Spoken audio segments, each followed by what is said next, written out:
Ya, sekedar mengingat memori ya, kehidupan ketika masih kanak-kanak ya, artinya mengungkap kembali memori ketika kita masih kecil. Saya lahir ya pada awal tahun 70-an dan masih teringat pada waktu itu karena kemajuan teknologi belum sepesat ya dengan masa kini ya.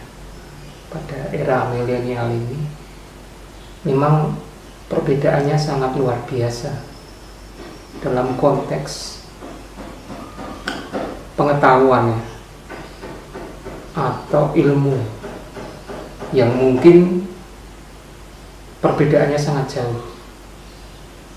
Bahwa ketika saya masih kecil,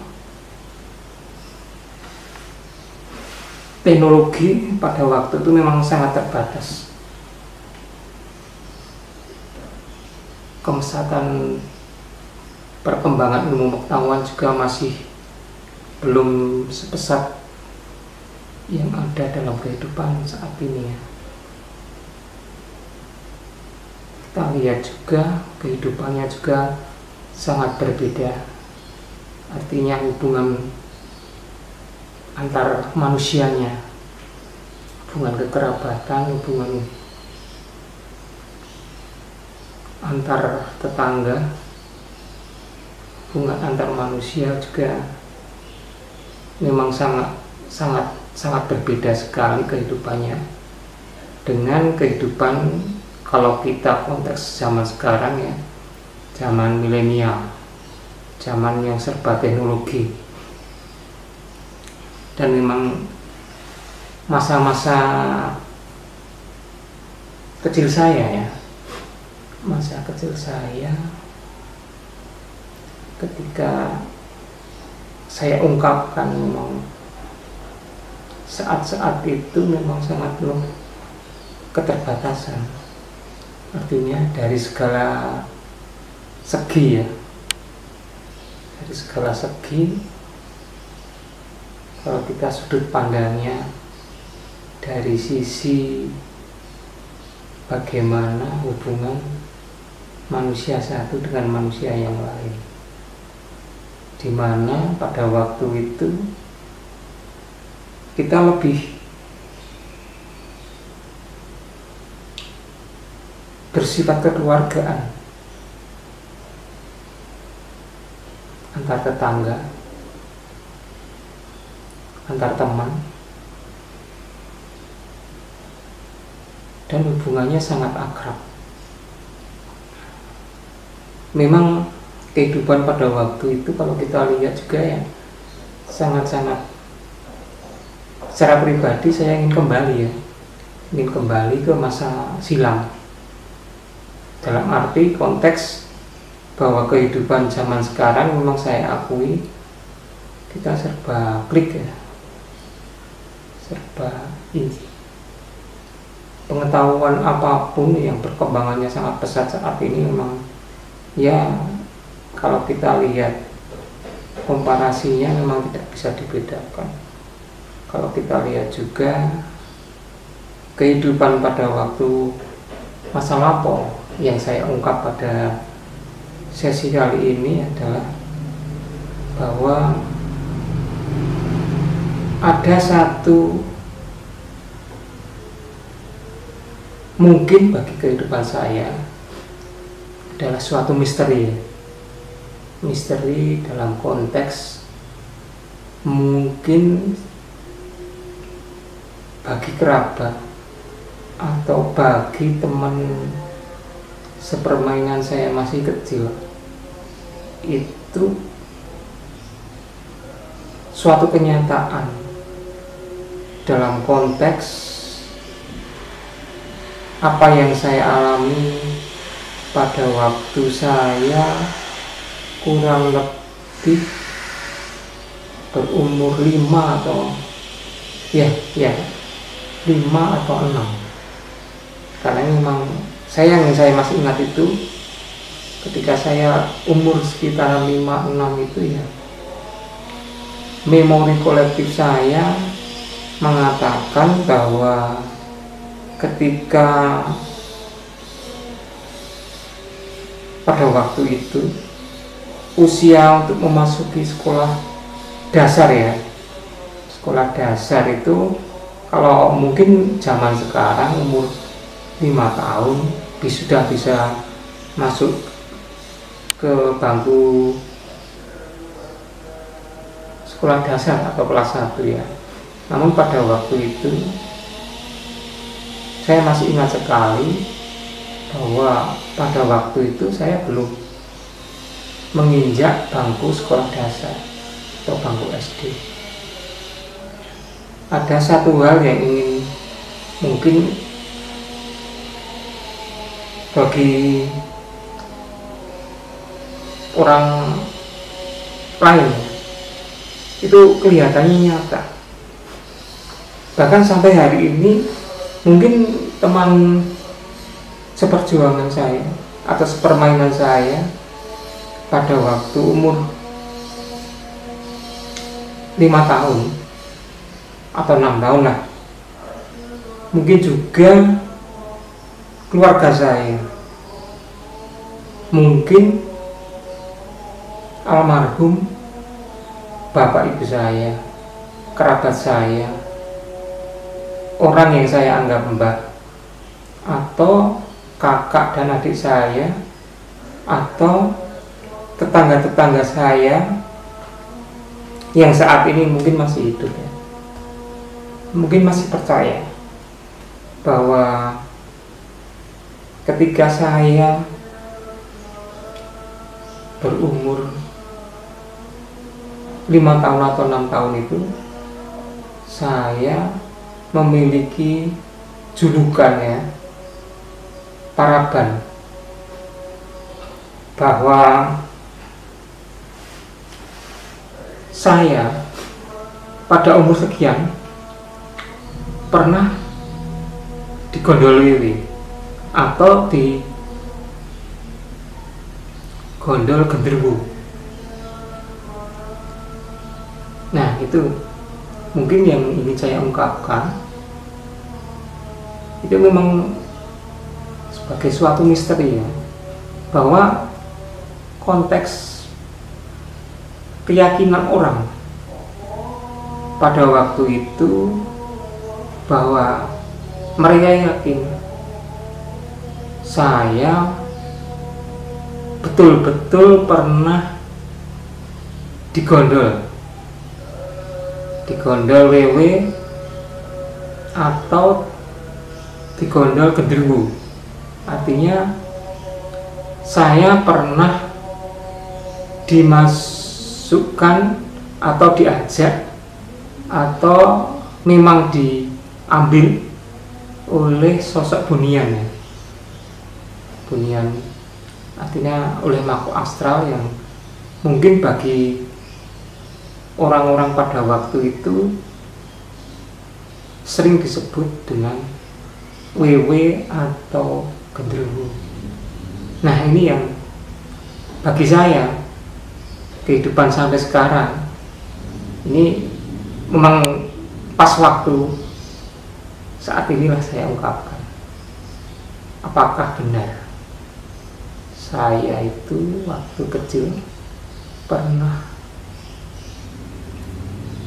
dibawa, atau istilah orang Jawa itu digondol wewe atau digondol atau dibawa oleh genderuwo. Nah, sebetulnya kalau dari kacamata rasional, saya pribadi, saya belum pernah mengungkapkan yang sebelumnya. Secara rasional memang saya tolak dalam konteks karena saya sebagai pelakunya. Namun demikian, orang lain atau orang sekitar kehidupan saya waktu kecil itu masih menganggap bahwa saya itu pernah digondol wewe atau digondol gendruwo, makhluk bunian itu. Dan kepercayaan itu sampai mengakar, ya, artinya tidak pernah hilang. Artinya memori mereka pada waktu itu memang kehidupan yang serba kekurangan dalam konteks, karena satu ya, pada waktu itu zaman saya masih kecil itu penerangan belum menggunakan listrik, masih pakai teplok atau sentir ya, atau kalau di tempat mbah saya, keluarga saya pada waktu itu menggunakan petroma, artinya masih menggunakan minyak tanah atau spiritus ya untuk menghidupkan petroma. Kemudian perkembangan yang lain,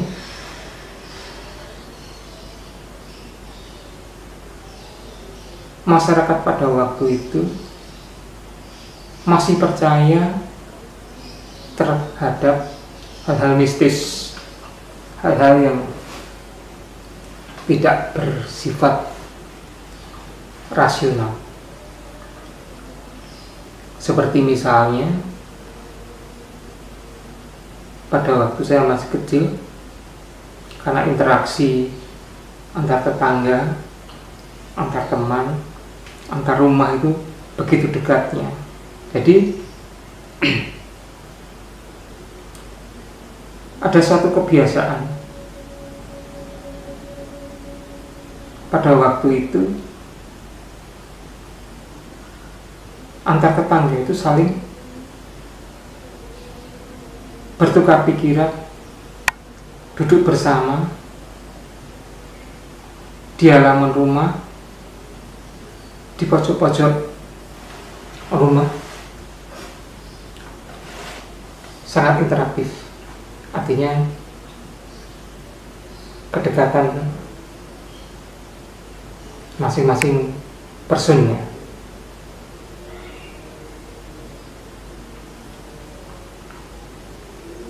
Demikian juga cerita-cerita mistis itu masih hidup ya.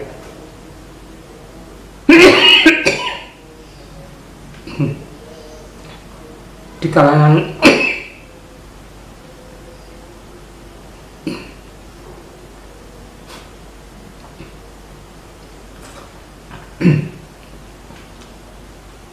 masyarakat pada waktu itu, bahwa kehidupan misteri itu dianggap masih begitu lekat. Contoh, mereka percaya terhadap adanya tuyul,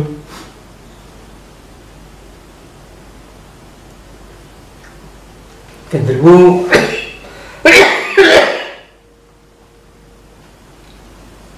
kuntilanak,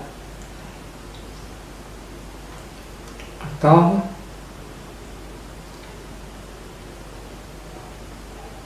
alam bunian lain.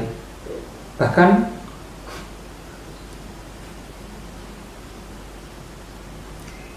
kehidupan pada waktu itu masih kental dengan nuansa-nuansa mistis. Misalnya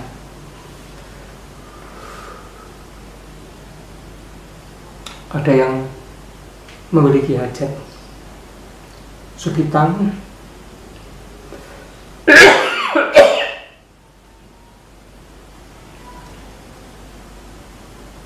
kitangan, atau pernikahan.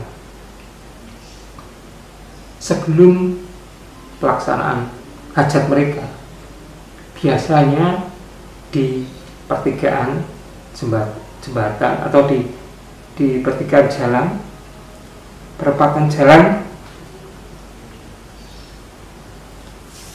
atau potong-potongan jalan, bahkan sampai ke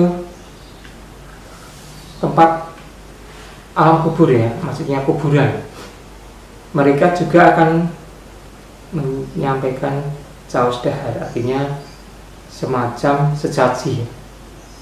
Nah ini kehidupan pada waktu saya masih kecil, kental dengan nuansa-nuansa yang begitu mistis. Nah, kembali ke bahwa saya memiliki, atau orang masih menyebut ya, saya pernah digondol wiwi atau dibawa wiwi, digondol genderuwo atau dibawa genderuwo ke alam mereka, alam astral atau alam dunia, alam yang tidak tampak. Nah, bagaimana sebenarnya yang terjadi di kehidupan saya pada waktu kecil? Apakah betul bahwa saya pernah dibawa genderuwo, dibawa wiwi? Karena pada waktu masyarakat masih percaya bahwa alam astral, alam mistis itu ada dan bisa membawa kehidupan alam manusia dibawa ke alam mereka. Nah, sebetulnya julukan atau paraban yang pernah disematkan pada saya, menurut perjalanan hidup saya secara rasional itu tidak benar. Namun demikian, pada waktu itu ya memang saya tidak memiliki suatu kekuatan untuk membantah, suatu kekuatan atau upaya-upaya dari saya untuk menangkis anggapan bahwa saya pernah dibawa oleh alam lembut, oleh penghuni alam lembut, dibawa ke alam mereka. Nah, bagaimana ceritanya? Nah, ini perlu kan saya sampaikan pada sesi channel saya ini, kehidupan saya pada waktu itu. Apakah benar bahwa saya pernah dibawa ke alam lain, alam lembut, alam dunia maya? Dunia maya konteksnya pada waktu itu ya dunia astral. Kalau saya jawab secara rasional, saya tidak pernah. Karena saya percaya terhadap sesuatu yang kita ukur dari sisi empirik. Empirik maksudnya apa yang saya alami. Saya memang kondisi pada waktu itu ya, kondisi pada waktu saya masih kecil, umur 5-6 itu kan ada kecenderungan untuk mencontoh orang yang sudah dewasa dengan kehidupan yang katakanlah masih belum maju seperti kehidupan sekarang. Saya pada waktu masih kecil itu kurang lebih siang atau sore hari. Jadi karena waktu kecil dan melihat orang yang sudah dewasa ingin melakukan hal-hal yang sama, artinya mencontoh orang yang sudah dewasa. Nah,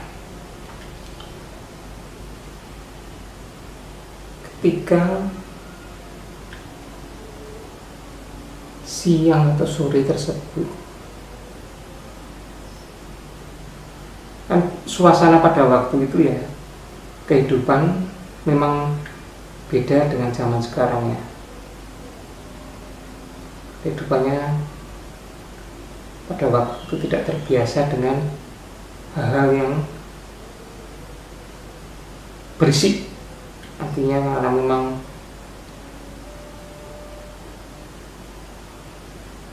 masyarakat pada waktu itu masih sangat sederhana. Jadi pemilik televisi atau radio belum sebanyak sekarang. Bahkan itu barang-barang yang mahal. Artinya untuk memiliki barang-barang tersebut itu kategorinya orang kaya. Dan masyarakat di sekitar saya pada waktu itu di samping rumahnya masih banyak yang dari bambu atau kayu, dan jarang lantainya itu di semen atau di keramik seperti sekarang, masih tanah Nah, kembali ke awal awal cerita ini bermula. Kenapa saya kok dianggap pernah dibawa ke kehidupan alam lembut pada waktu itu sekitar siang atau menjelang sore, karena saya sering melihat orang dewasa. Ayah saya adalah seorang perokok, kemudian mbah saya, dalam arti orang yang dekat dengan keluarga saya itu juga merokok.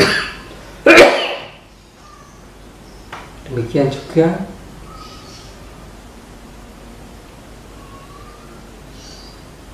beberapa tetangga saya, mereka juga merokok. Kemudian timbul keinginan dari saya yang masih kecil pada waktu juga ingin merasakan bagaimana penikmatnya rokok itu. Nah, siang hari itu saya masih ingat dalam memori saya, biasanya orang merokok itu tidak dihabiskan keseluruhannya, ada sisanya. Kalau orang Jawa menyebutnya dicecek atau disisakan. Nah, disisakan dalam asbak. Jadi rokok yang misalnya segini, ini sisanya yang paling sering diempak atau yang sering dihisap itu disisakan. Nah, di situ masih ada tembakau ada tembakau. Pada waktu itu saya masih ingat di asbaknya simbah saya yang pada waktu itu berprofesi sebagai seorang penjahit, seorang penjahit, jahit sambil merokok. Nah, kemudian sisanya ini, cecekannya, sisa puntung rokok itu dimasukkan ke asbak. Nah, dari situ timbul keinginan saya untuk menikmati bagaimana sih rasanya, nikmatnya orang merokok itu. Kemudian saya ngambil sisa puntung rokok itu. Nah, sisa puntung rokok itu saya ambil. Kemudian karena yang ada pada waktu itu ya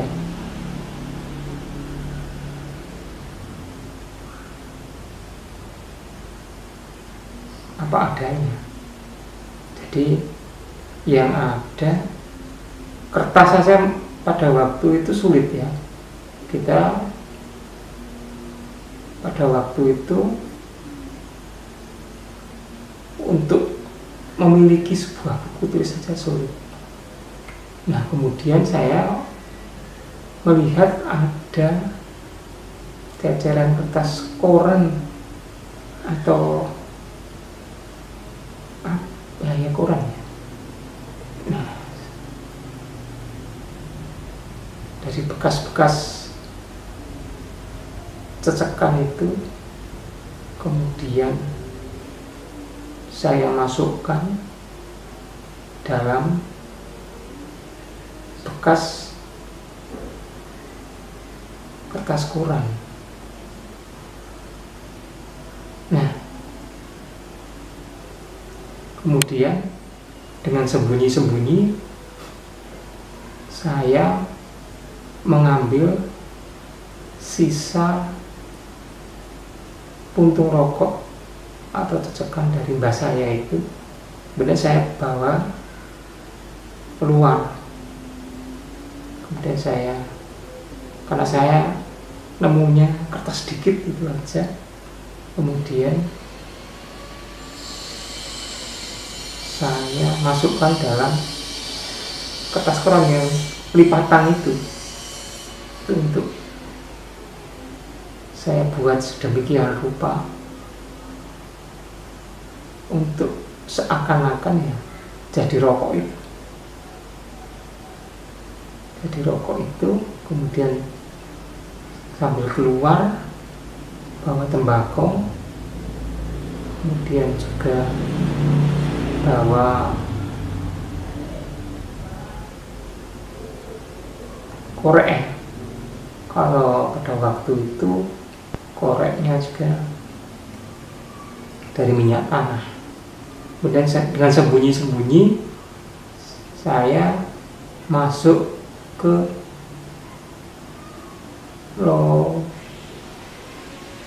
istilahnya apa ya, lompetan di antar rumah itu ada yang jalan kecil tersisa. Kemudian dari tembakau cecekan itu saya linting pakai kertas koran itu,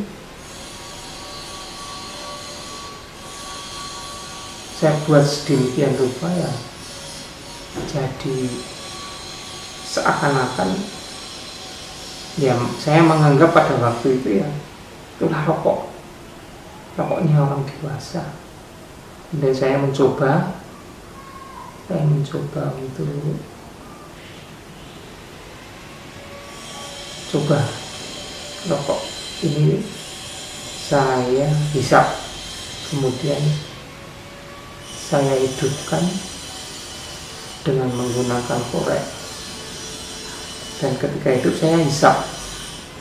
Nah, karena asik menghisap rokok itu tanpa sepengetahuan saya, ternyata ya ada tetangga yang melihat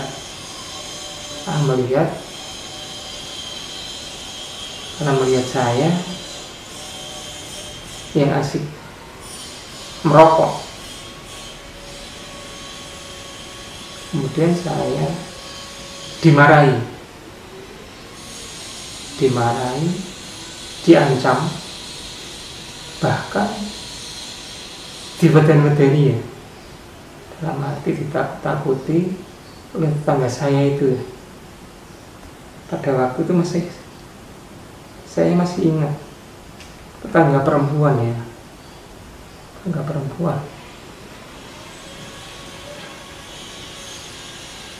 Nah, kemudian tetangga saya itu bilang sama saya, tak kandhake bapakmu lho. Saya beritahukan bapakmu lho bahwa kamu merokok, masih kecil kok wis ngerokok, masih kecil kok merokok. Itu yang disampaikan oleh tetangga saya. Tapi ketika menyampaikan itu ya nadanya datar, tidak ada gertakan, tidak biasa. Bahkan saya masih ingat itu sambil pergi, mungkin karena hanya tetangga, tidak ada hubungan darah atau kekeluargaan, mungkin ya sebatas karena saling tetangga, saling menegur, jadi tidak ada pretensi apa-apa bahwa ancaman yang disampaikan itu akan disampaikan ke orang tua saya. Namun demikian bagi saya beda. Apa yang disampaikan oleh tetangga saya itu, ibu-ibu tersebut, bahkan bagai suara halilintar menggelegar yang membuat saya takut pada waktu itu, karena ternyata dikunangi atau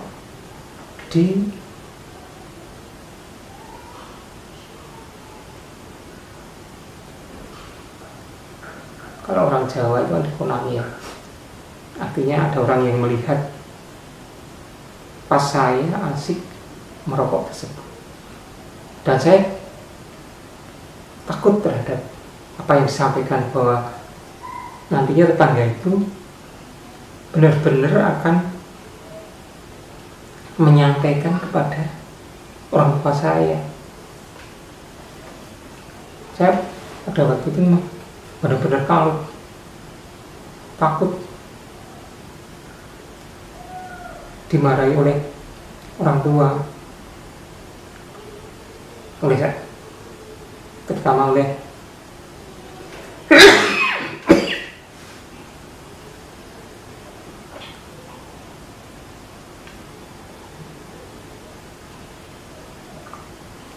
ayah saya ya. Saya takutnya sangat luar biasa, karena pada waktu itu memang kedekatan kita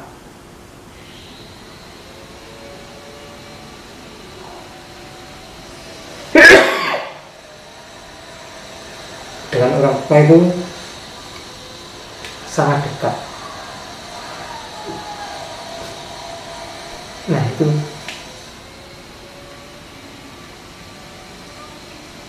saking takutnya saya kemudian membuang rokok yang saya hisap itu dan bersembunyi. Ancaman itu begitu sangat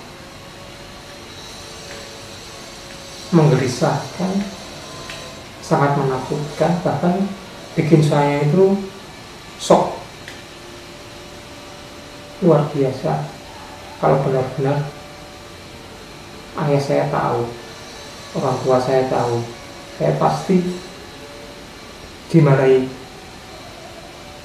Untuk itu begitu tetangga saya pergi, saya juga langsung mengambil langkah 1000 ya untuk cepat-cepat bersembunyi, cari persembunyian. Nah, karena pada waktu itu rumah orang tua saya dengan mbah saya yang berprofesi sebagai seorang penjahit saling berhimpitan, dempetan, bahkan jadi satu ya, hanya dipisah oleh sekap. Kemudian saya mau pulang ke rumah, saya takutnya luar biasa. Kemudian saya mengambil kesimpulan pada waktu itu segera pergi ke rumah mbah saya. Pada waktu itu mbah saya sedang asik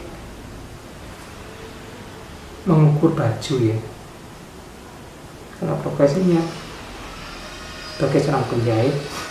Kemudian saya mengambil inisiatif genre ketemu biar tidak ditemukan oleh bapak saya makanya mengambil langkah untuk bersembunyi di kamar mbah saya.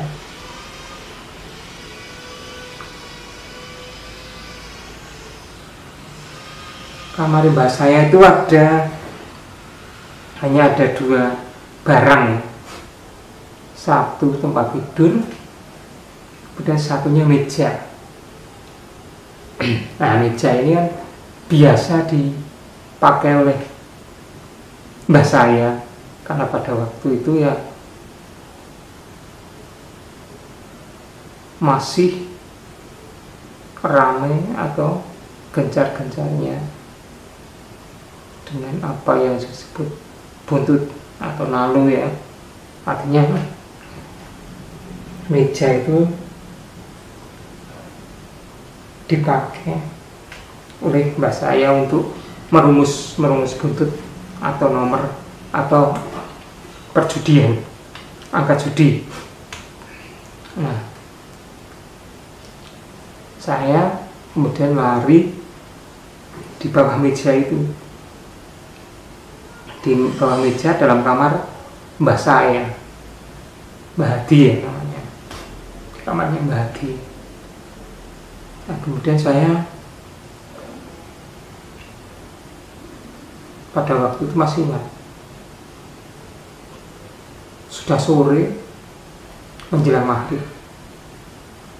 Kemudian saya bersembunyi di bawah persis meja.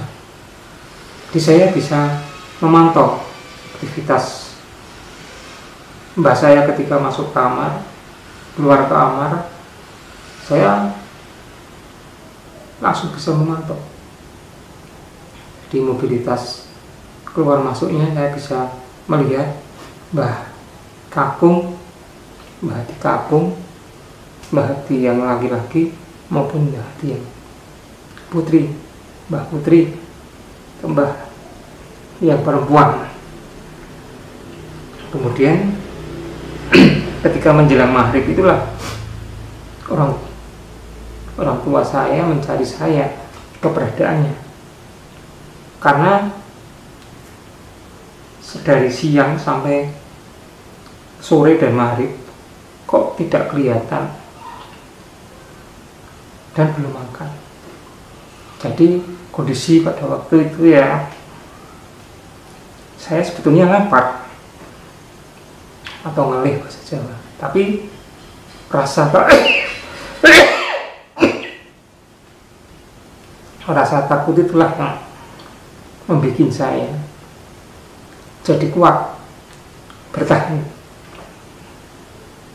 untuk tidak makan. Nah, ketika sesudah maghrib sampai isya kok belum nongol, akhirnya ayah saya lapor ke mbah saya, Mbah Hadi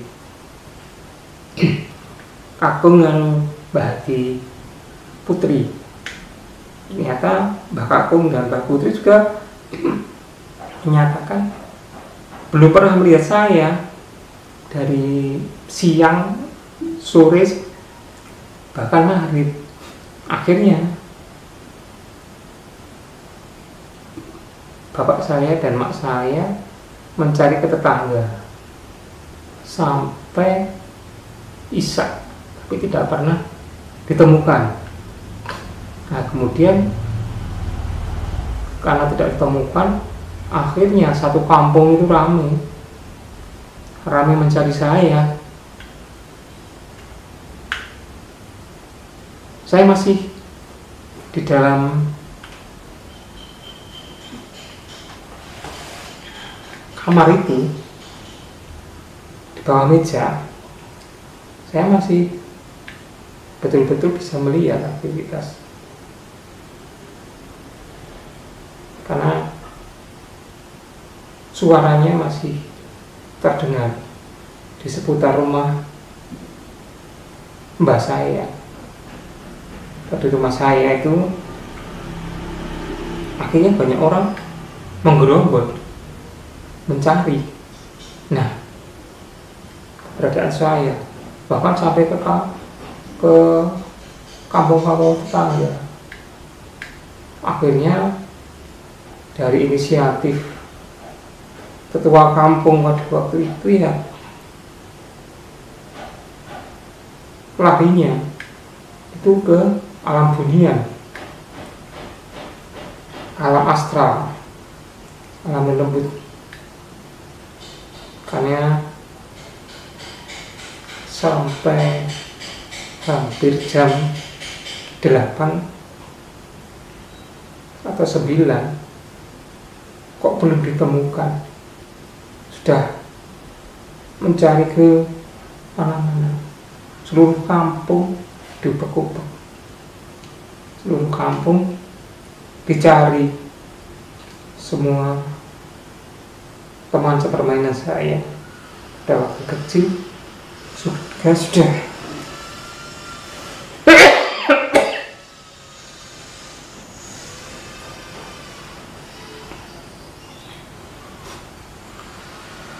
ditanyai ya,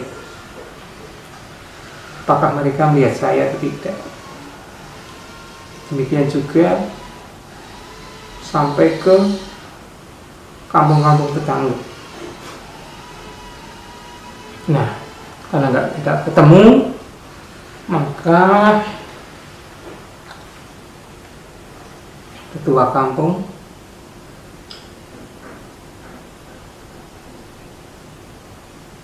berinisiatif memakai metode lama, metode untuk mencari orang hilang, bahwa mereka berkesimpulan bahwa saya pasti diumpeti WW atau genderuwo. Ketua kampung pada waktu itu menyimpulkan bahwa saya disembunyikan oleh makhluk lelembut yang mereka kenal sebagai WW atau genderuwo. Nah, saya padahal di dalam kamar, di bawah meja itu ya mendengar semua apa yang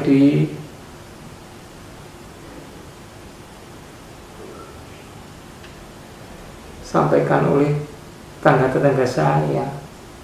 Saya masih bisa mengingat memorinya. Mereka saling melaporkan pencarian mereka ke teman saya, teman sepermainan, tetangga atau kampung itu dilaporkan oleh yang mencari, dan bahwa mereka tidak menemukan. Itu saya di dalam kamar mbah saya, di bawah meja dalam kamar mbah saya itu, saya betul-betul bisa mendengar, bisa melihat aktivitas mereka. Karena saya di samping mendengar juga melihat, mengintip ya, karena memang pada waktu itu kamar itu belum berbentuk bata, maksudnya masih dari kayu atau bambu, sehingga kita masih bisa melihat apa kejadian apa yang ada di luar sana. Saya juga masih lihat, hanya memang tidak seterang ya kan, karena memang tidak ada listrik pada waktu itu. Penerangan masih ada yang menggunakan sentir, keplok, di rumah bahkan obor atau oncor. Jadi di luar itu kondisi ya gelap. Namun kejadian itu saya bisa melihat bahwa saya ya duduk di situ, artinya ada di dalam kamar tersebut. Saya tidak di istilahnya dibawa atau diumpet atau di gondol atau dibawa oleh apa yang disebut dengan genderuwo atau WW. Saya tidak, saya masih clear dan clean bahwa saya masih berjalan dengan normal. Artinya saya itu melihat kejadian di luar itu seperti apa. Kejadian di luar itu apa yang dibicarakan orang tentang saya itu masih ingat, betul-betul masih ingat apa saja terjadi. Dalam kondisi pada waktu itu memang saya lapar, anak kecil ya, kecil umur sekitar 5-6 tahun, dari siang sampai malam jam 8, jam 9 belum makan. Ya emang perutnya ya ngelih, melintir-lintir, merasa sangat lapar, tapi memang tidak bisa berbuat apa-apa karena memang dicekam oleh rasa takut dimarahi oleh ayah saya. Nah, saya ketahuan merokok tadi ke tetangga, takutnya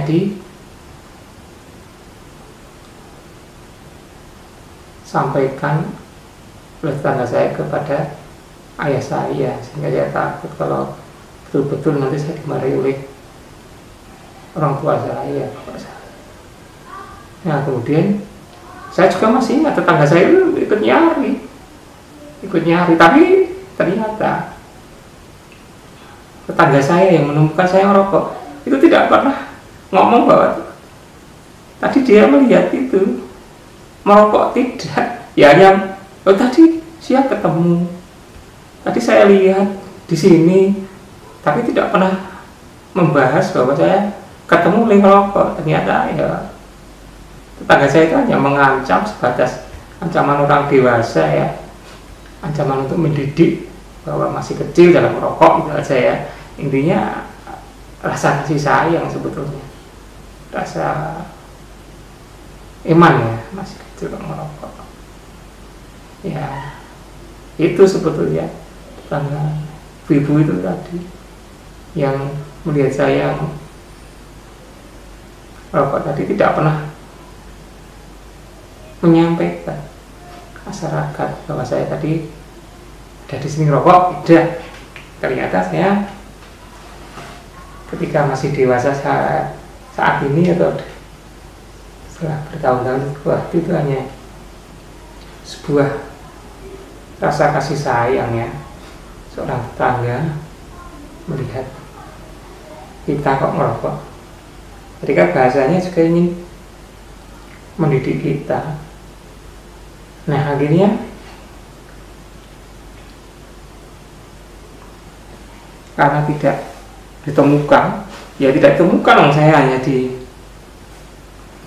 dalam kamar rumah mbak saya, kemudian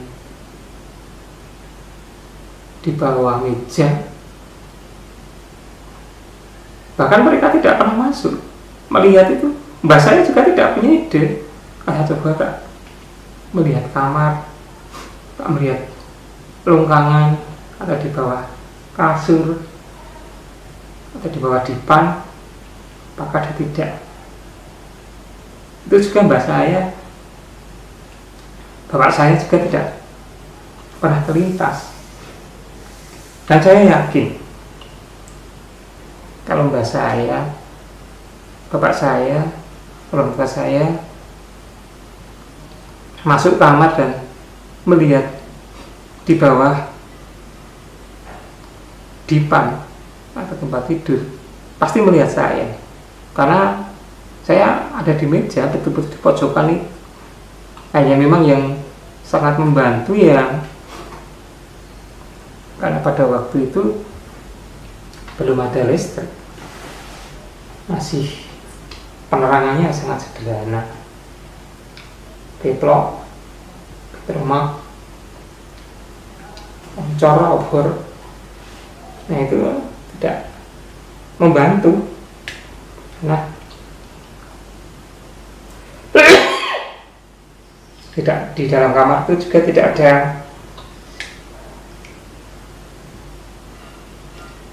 penerangan ya. Di kamar mbak saya itu hanya tembok kecil, penjaga ini orang kebakaran. Nah, akhirnya tetua masyarakat sekitar situ mengambil inisiatif bahwa ini saya di Gondolwiwi diumpetke genderuwo, disembunyikan makhluk halus yang bernama genderuwo atau wiwi.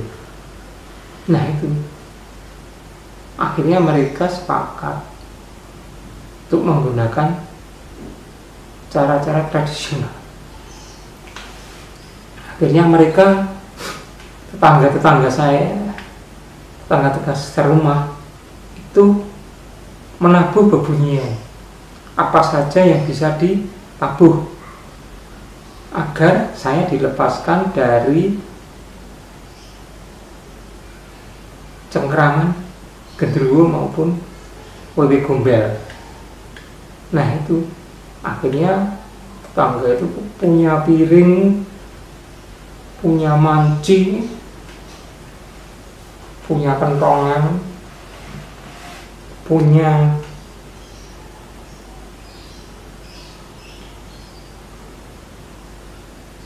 lesung, bunyikan semua.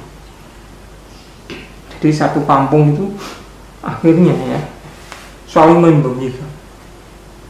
Bunyinya juga keras, tek tek tek tek tek, tang tang tang tang, tok tek tok tek tok tek, tang tang tang tang tang, tok tek tok tek tok tek, sambil bawa obor. Bahkan mereka sambil berteriak-teriak menyuruh genderuwo atau wewe itu ya agar melepaskan saya dari cengkeramannya, dari makhluk dunia. Saya akan dilepas. Bahkan tindakan dari tetangga-tetangga saya itu ya banyak yang mencari saya di pohon-pohon tinggi. Ada pring, ada beringin, pohon beringin, pohon bambu, pohon nangka, pohon mangga. Itu mereka melihat itu semua dicari di pohon-pohon yang tinggi, karena menurut cerita alam lembut genderuwo wewe itu menyembunyikan ya nantinya saya pasti di ketinggian pohon-pohon tersebut.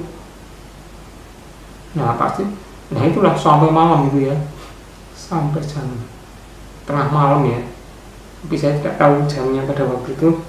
Nah jelas sampai tengah malam. Saya masih ingat itu lama sekali. Orang memukul, menabuh bebunyian apa saja, pring, kentongan, piring, wajan, gelas,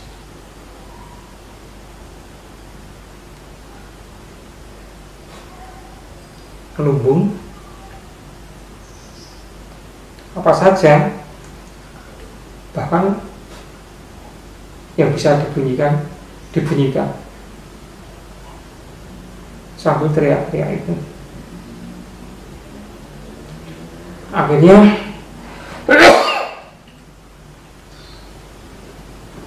sampai tengah malam itu.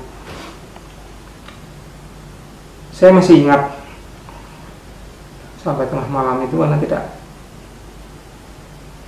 saya tidak kelihatan mereka menghentikan aktivitasnya, tapi masih mencari. Nah, disitulah lama kelamaan saya juga bersembunyi karena belum makan minum. Akhirnya ya anak kecil ya, lapar, rasa lapar, rasa haus itu akhirnya menghinggapi saya, karena saya ya sudah tidak ada, lama kelamaan itu rasa takut terhadap bapak saya hilang. Tadinya begitu kuat mencekram, saya takut terhadap dimarahi oleh ayah saya. Saya akhirnya karena rasa lapar,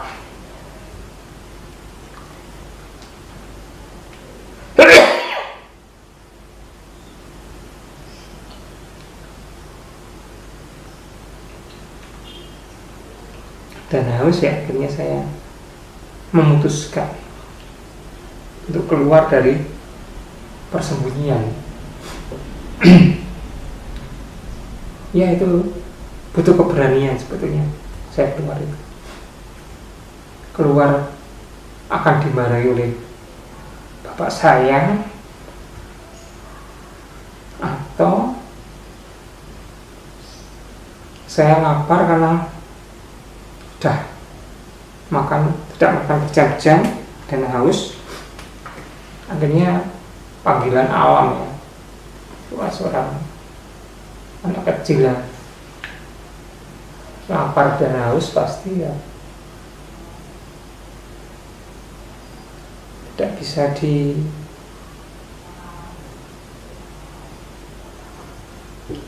betah-betah ya, dikuat-kuatin atau akhirnya ya mengambil keputusan ya untuk keluar. Ya, karena rasa lapar dan haus itu ya yang akhirnya membuat saya berani untuk keluar dari tempat persembunyian. Karena ya saya masih kecil pada waktu itu, ya perut saya tidak bisa ditahan dari rasa lapar dan haus. Akhirnya ya wis tak keluar dari tempat persembunyian saya, dari kamar mbah saya itu. Dan ya saya sudah tidak ada rasa takut terhadap ancaman nanti takutnya saya dimarahi oleh bapak saya. Ya sudah, saya lapar, saya haus, dan saya harus keluar dari tempat persembunyian saya, dari kamar mbah saya yang ada di meja itu.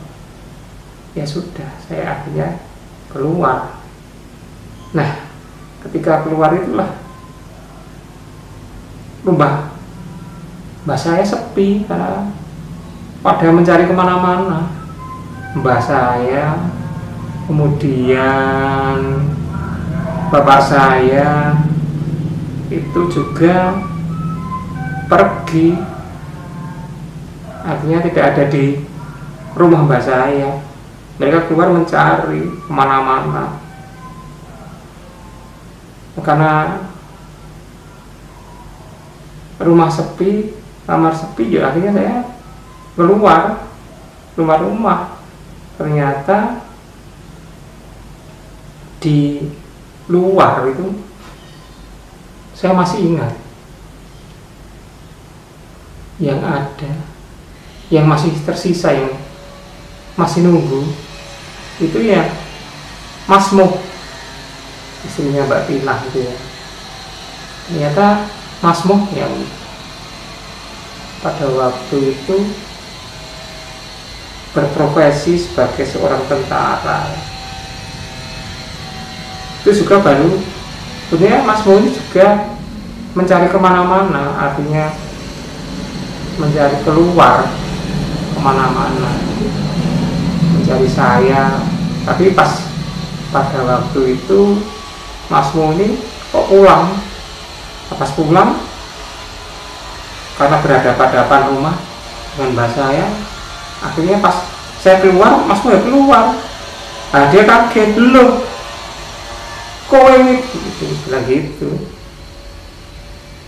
kowe digoleki lho, kamu dicari, cari mbahmu, cari bapakmu, kowe digoleki ya, kamu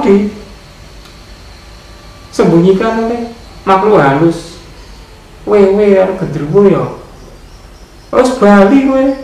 Nah, akhirnya Mas Moh ini juga sampai hari itu tetap yakin bahwa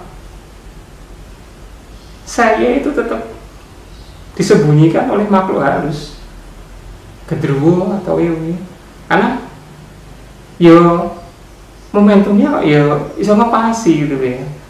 Saya ngepasi gimana ya, gabruk. Saya pas keluar rumah, Mas Moh itu keluar. Jadi seakan-akan ya saya dikembalikan oleh gendruwo atau wewe itu pas sepi, tidak ada orang, karena orangnya pada mencari ke berbagai tempat ya. Tidak ada orang yang ada di sekitar rumah itu, tidak ada. Jadi seakan-akan Mas Moh tetap dalam pikirannya itu dibalik pas sepi, tidak ada orang, dan menganggap bahwa saya itu dikembalikan ya karena ada ketabuhan. Nah, itu yang ada di main setnya Mas Moh yang pertama kali ketemu sama saya itu, bahwa saya dikembalikan karena faktor ada ketabuhan itu. Tapi sebenarnya tidak. Saya keluar karena lapar, saya karena haus, anak kecil 5 tahun 6 tahun, dan saya selama bersembunyi itu ya normal-normal saja, tidak ada orang lain selain saya, karena memang saya takut ya dimarahi oleh bapak saya, dan saya menerima aja. Ya sudah, memang saya masih kecil, tidak memiliki kekuatan alibi untuk menolak. Mas Moh bilang, oh ya sudah, karena sudah dipulangkan ya wes. Akhirnya Mas Moh itu berlari ke sana kemari memberitahu bahwa saya sudah dikembalikan oleh gendruwo atau wewe ke rumah mbak saya. Nah, itu ceritanya seperti itu. Mas Moh aja yang ketemu sama saya ya, gabruk gitu, masih menganggap tadi kembalikan oleh makhluk halus, wewe atau gendruwo. Dia tidak berpikir secara logik atau rasional, tidak menanyai kowe nang ndi wae, kamu kemana saja, kamu sama siapa, tidak. Dia berpikir ya sudah dikembalikan, sudah bersyukur. Akhirnya saya ambilkan minum ya, Mas Moh kon ngombe, padahal saya haus, lapar. Ya, akhirnya karena Mas Moh percaya sudah dikembalikan, akhirnya ya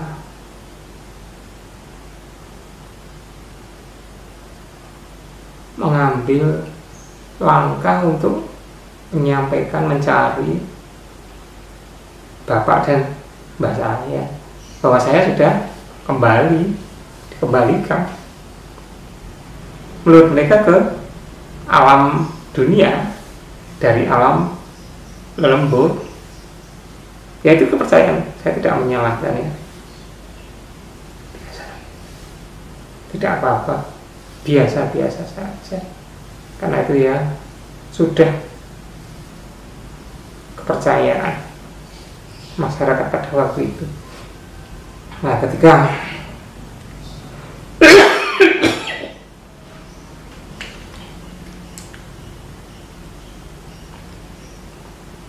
orang-orang sudah kumpul ya, tidak bersyukur bahwa saya sudah dikembalikan ke alam nyata. Mereka tidak berpikir logik, rasional.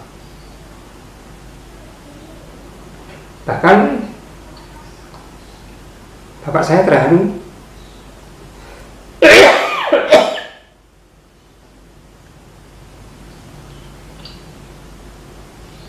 Mak saya juga terharu ya. Mbah saya juga. Saya kembali dengan selamat. Pikiran mereka ya tidak diapa-apain oleh gendruwo maupun makhluk halus. Sopan syukur mereka panjatkan kepada Tuhan Yang Maha Esa. Saya dipeluk ya, peluk oleh orang-orang tersebut.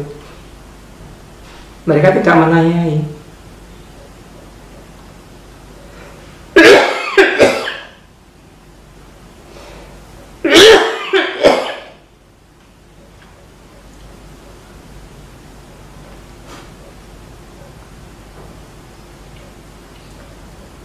Mereka tidak menanyai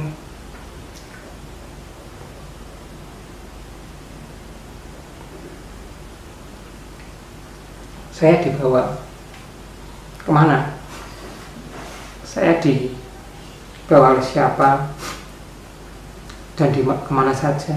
Tidak. Mereka mengucapkan syukur bahwa saya dengan selamat ya dikembalikan menurut pandangan mereka ke alam kehidupan manusia. Mereka bersyukur sudah, mereka tidak menanyai macam-macam. Bahkan mbah saya yakin, seyakin-yakinnya bahwa saya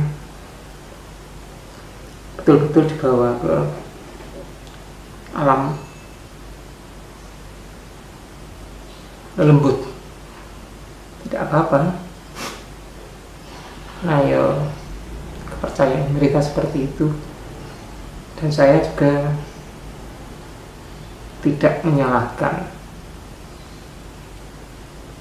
kepercayaan tersebut. Saya terima, namun demikian saya juga mengucapkan syukur. Ternyata ya saya tidak dimarahi oleh orang tua saya pada waktu itu ya. Ya saya bersyukur pada waktu itu. Wah, kemudian setelah itu ya saya disuruh makan, minum oleh bapak saya, kemudian dimandikan, setelah itu suruh tidur. Tapi saya bersyukur ya, saya sudah tidak lapar lagi, tidak haus lagi, sudah mandi, tidur. Namun saya masih bisa mendengarkan ya pembicaraan mereka, tetangga, bapak saya. Mereka masih percaya bahwa saya dibawa ke alam lembut. Tidak apa-apa. Bahkan hingga hari ini, ketika saya melakukan satu bentuk autobiografi saya di channel saya ini ya, baru saya ungkapkan ya, tidak apa-apa, memori kolektif mereka terhadap dunia bunian, dunia alam astral, dunia alam antah berantah, dunia lembut, biarkan aja, gak masalah. Tidak ada, bagi saya ya, tidak ada urgensinya katakanlah kita menolak atau katakanlah memberikan satu bentuk pencerahan. Ya memang pada waktu itu memang ya kehidupannya sudah tersetting ya, karena tingkat kemajuan. Nah kemudian ketika pagi harinya, belum sampai pagi hari, bahkan pada hari itu juga keluarga saya, mbah maupun bapak saya, membuatkan semacam bubur ya, bubur abang putih.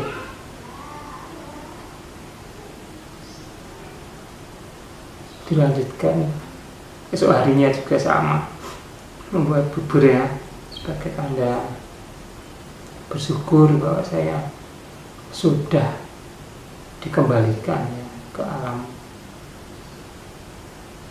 manusia. Nah kemudian ya keesok harinya, wah saya ditanyai macam-macam, beragam, atau seluruh tetangga itu kalau ketemu saya ya suruh menceritakan bagaimana ya pengalaman saya di dunia astral itu ya, di bawah genderuwo atau wewe ya. Jadi saya banyak ditanya macam-macam lah, kamu kue ning kono ketemu harus apa wae, kamu di sana, di alam sana itu ketemu sama makhluk berupa apa, kamu di sana itu di mana, kamu di sana itu kowe ning kono itu ya karo sapa wae, ketemu sapa, dijak apa wae, kamu di alam sana itu dibawa kemana saja, bersama siapa, dan disuruh makan atau minum atau tidak, kemudian ditanyai apa aja, kehidupannya sana seperti apa, alam ekonomi itu kayak apa, alam dunia ini genderuwo, dunia ini wewe gombel itu seperti apa. Mereka juga ingin tahu keadaannya itu seperti apa, kehidupannya itu seperti apa, apakah kehidupannya itu juga sama dengan manusia atau beda, atau bahkan ada yang menanyakan saya kowe disimpen nang ndi, kamu disembunyikan di mana, kowe nang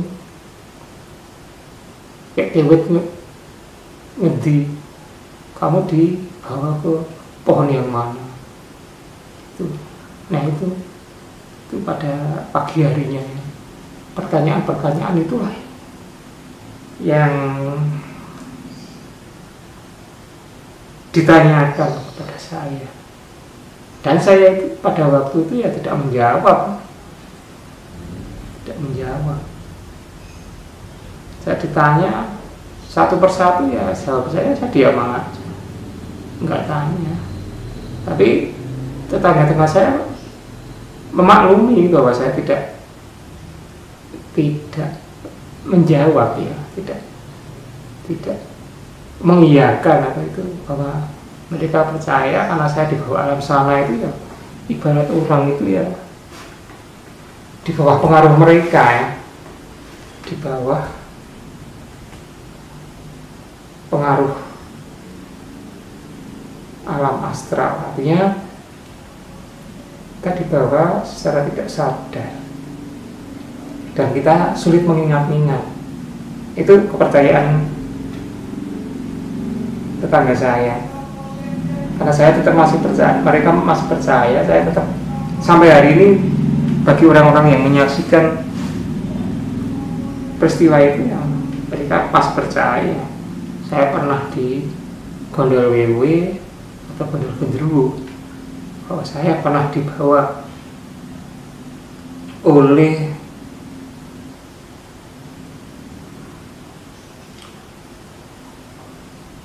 genderuwo atau gondol wewe di alam kasunyatan. Nah itu yang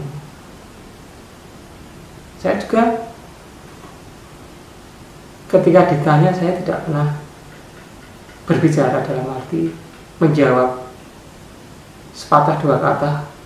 Kalau itu pertanyaan ya berkisar kaitannya dengan kisah mistis bahwa saya dibawa oleh makhluk astral.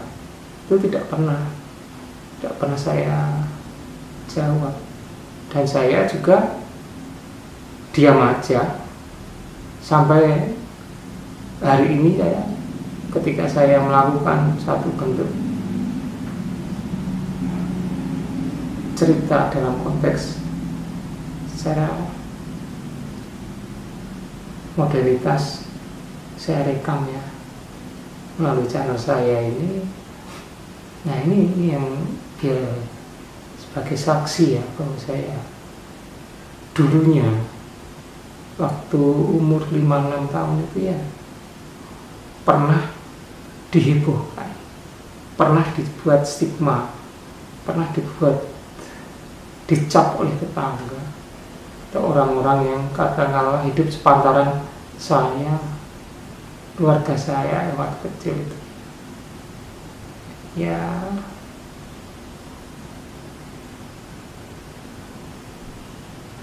saya dianggap pernah di gondol wewe, gondol genderuwo. Padahal kalau kita lihat dari bentuk kampung saya, tempat tinggal mbah saya, bapak saya itu padat. Jadi ya di tengah perkampungan kayak gitu, Magelang, tingkat kepadatannya sangat tinggi ya. Sudah tidak ada jarak antar rumah, artinya ya saling berdempetan, saling antar tetangga itu ya berhadapan-hadapan. Namun demikian ya tingkat kepercayaannya ya masih sama dengan alam pedesaan. Mereka masih percaya terhadap hal yang takhayul, irasional, tapi nggak masalah. Ya, satu hari setelah itu ya saya masih sebagai bentuk rasa syukur ya, orang tua saya di samping membuat bubur bawang putih juga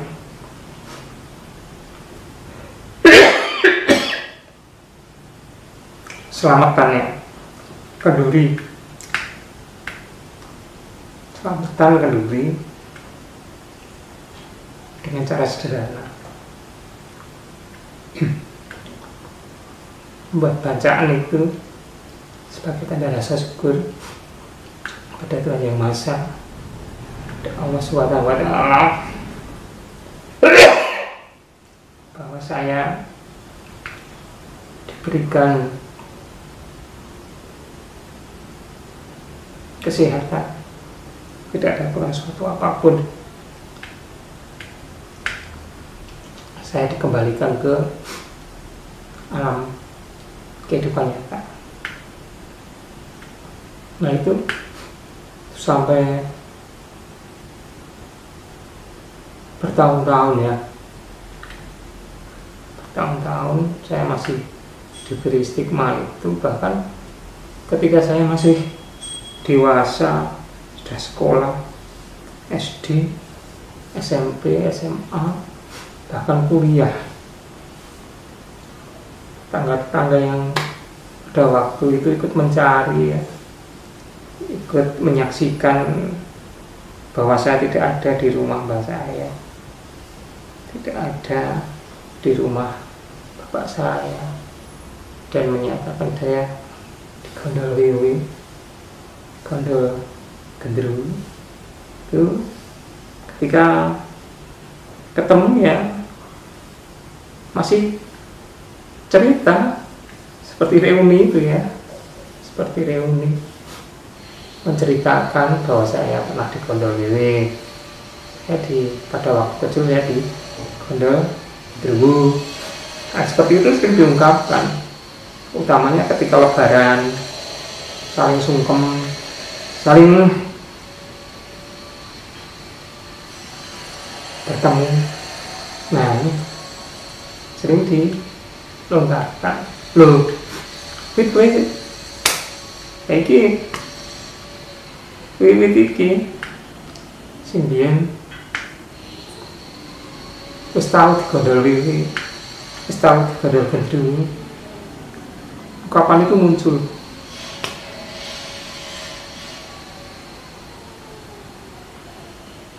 Sebagai ungkapan bahwa ya, saya melihatnya itu tingkat keakraban kita ya, tingkat mereka memiliki, kalau kita saudara, mereka memiliki memori bahwa kita bertetangga, yaitu kadang-kadang yang dilontarkan, dikeluarkan, dan itu tidak pernah terhapus ya sampai hari ini. Sampai hari ini ketika mereka punya cucu, punya keluarga, ketemu ya sama. Wah, kowe biyen ya gondol kowe gondol-gondruwo ya. Saya sampai hari ini pun saya ya tak terima. Ya memang kita dianggap saudara itu karena gondolan wiwi itu ya, karena menganggap itu sebagai suatu bentuk enggak apa-apa, tidak apa-apa. Bahkan kakak saya mungkin ya, kakak saya, adik saya mungkin ingat enggak ya, mungkin kakak saya mungkin masih ingat, kalau adik saya mungkin enggak ingat. Kalau kakak saya saya yakin ingat. Nah, mungkin saya masih umur 5 tahun, kakak saya juga mungkin masih ingat bahwa saya di Gondol Wiwi, Gondol Gendruwo. Mungkin adik saya juga ya, tapi mungkin juga adik saya belum lahir ya, atau belum lihat. Saya punya 2 adik, adik mungkin saya belum menemui, tapi hanya mungkin dari cerita-cerita tetangga, cerita orang tua. Saya mungkin kakak saya yang masih percaya bahwa saya pernah di Gondol Wiwi, masih teringat mungkin ya, dan masih percaya. Percayaan itu tidak akan pernah luntur bahwa saya pernah di Gondol Wiwi, Gondol Gendruwo. Nah, yaitu saya juga pada waktu itu ya tidak menertawakan, tidak menolak, biarkan saja bahwa saya dengan stigma waktu kecil pernah di Gondol Wiwi, pernah di Gondol Gendruwo. Yaitu saya, pribadi saya, mungkin memori kolektif ya dari masyarakat yang ada di Kampung Karangkidul, Kota Magelang, Kelurahan Rejowinangun Selatan, mungkin ya, mungkin yang seusia dengan saya atau sepantaran dalam konteks lebih tua dari saya, dan yang masih hidup pada waktu itu di lingkungan masyarakat atau kampung Karangkidul, Rejowinangun, Kota Magelang. Mungkin ya cerita ini ya, pada waktu itu ya, yang kalau berkaitan dengan mistis ya, sekitar tahun 75 75 74 atau 75 lah pokoknya. Itu ya mungkin yang pernah jadi satu memori kolektif bagi masyarakat pada waktu itu. Ya saya pernah kakaknya gondol wewe, kakaknya di gondol gendruwo itu ya. Ya itu ya saya terima. Ya tidak apa-apa, sebagai bagian be a part of life ya, menjadi suatu bagian dari hidup saya, be a part of my life, menjadi satu bagian dari hidup saya, dan saya sangat menikmatinya. Nah, saya akhirnya ya kembali lagi, saya bersyukur kepada Tuhan Yang Maha Esa, Allah Subhanahu wa Ta'ala, bahwasanya ternyata saya bisa menjadi suatu pelajaran bagi rohani kehidupan saya, bagi kejiwaan saya, bagi kehidupan saya mendatang, bahwa ya manusia itu, saya percaya juga dalam keyakinan saya Islam, di samping ada kehidupan manusia itu juga ada kehidupan yang lain, itu saya juga percaya. Nah ini satu bentuk pembelajaran bagi saya, dan saya juga yakinnya bahwa julukan saya waktu masih kecil pernah digondol wiwi, saya waktu kecil pernah digondol gendruwo, itu juga menjadi suatu takdir ya dari Allah, dari Tuhan Yang Maha Esa, jadi suatu cerita tersendiri bagi masyarakat yang pernah hidup dengan saya, pernah hidup dengan keluarga saya pada medium tahun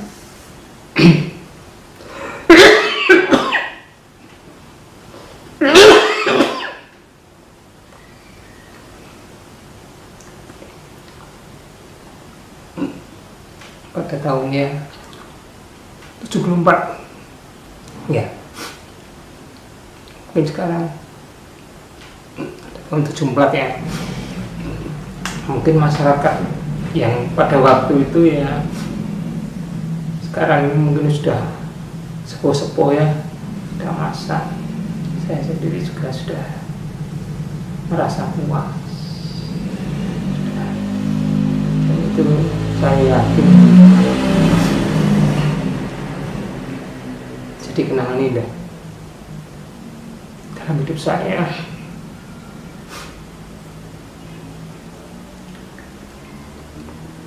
Dan yang tidak bisa dilupakan ya, kenangan yang termanis mungkin ya bagi saya dan keluarga saya, bahwa saya pernah mendapat julukan waktu kecil, masa kehidupan saya kecil, bahwa saya pernah mendapat julukan waktu kecil, masa kehidupan saya kecil, bahwa saya pernah digondol wiwi atau pernah digondol gendruwo.